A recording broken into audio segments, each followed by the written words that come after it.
Set হৈ গ'ল।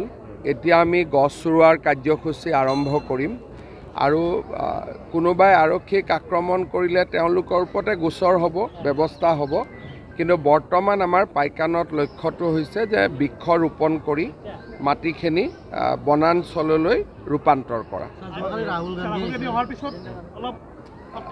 হ'ব নোৱাৰে আৰু কোনোবাই যদি ভাবেও তেতিয়াহ'লে আজিকালিৰ ভিতৰত ঠিক হৈ যাব।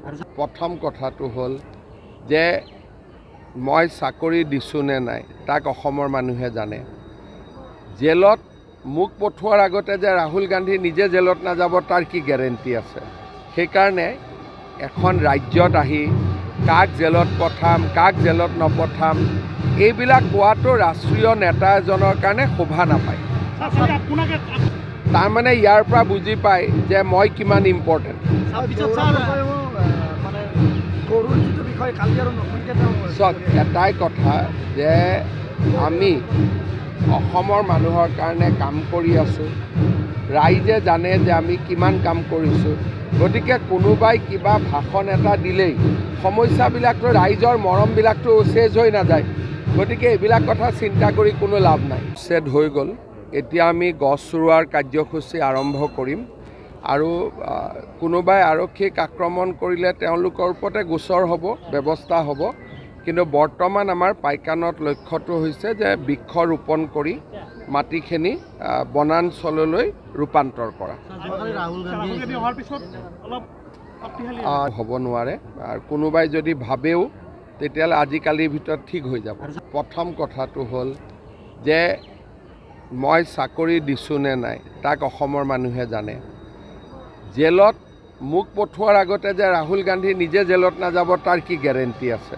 সেইকাৰণে এখন ৰাজ্যত আহি কাক জেলত পঠাম, কাক জেলত নপঠাম, এইবিলাক কোৱাটো ৰাষ্ট্ৰীয় নেতা এজনৰ কাৰণে শোভা নাপায়। তাৰমানে ইয়াৰ পৰা বুজি পায় যে মই কিমান ইম্পৰ্টেণ্ট। চক এটাই কথা যে আমি অসমৰ মানুহৰ কাৰণে কাম কৰি আছোঁ, ৰাইজে জানে যে আমি কিমান কাম কৰিছোঁ।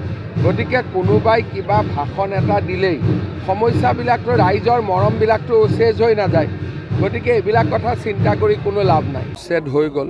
এতিয়া আমি গছ ৰুৱাৰ কাৰ্যসূচী আৰম্ভ কৰিম আৰু কোনোবাই আৰক্ষীক আক্ৰমণ কৰিলে তেওঁলোকৰ ওপৰতে গোচৰ হ'ব, ব্যৱস্থা হ'ব।